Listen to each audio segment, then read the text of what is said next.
The presidential debates were run by the nonpartisan League of Women Voters until 1988, when the Democratic and Republican parties hijacked the debates and set up a partisan, corporate-sponsored commission called the Commission on Presidential Debates.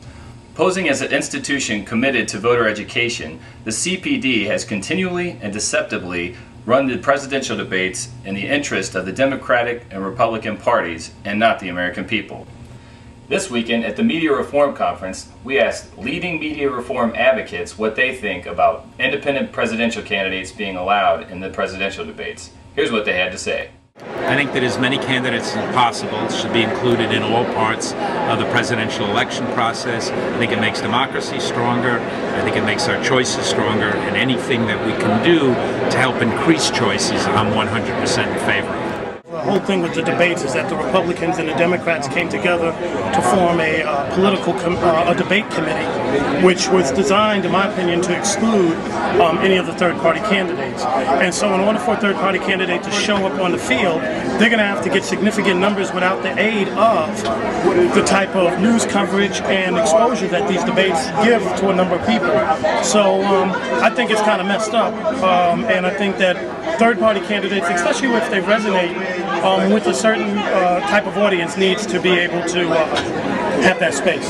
It's very important for all these presidential candidates to expand the debate. It's very important. Third-party history in this country is important, and these voices shouldn't be squelched.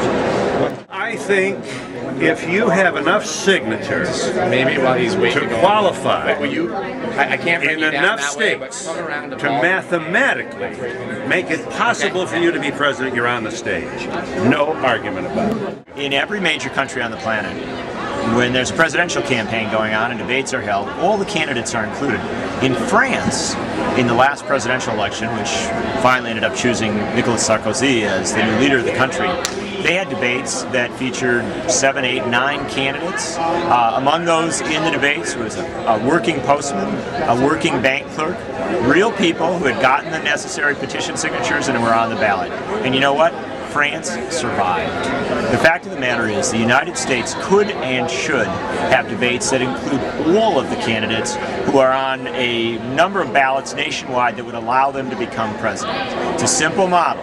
If you can get enough petition signatures to be on enough state ballots to accumulate 270 electoral votes, then you could be elected president of the United States. On that model, you ought to be in the debates. It's as simple as that.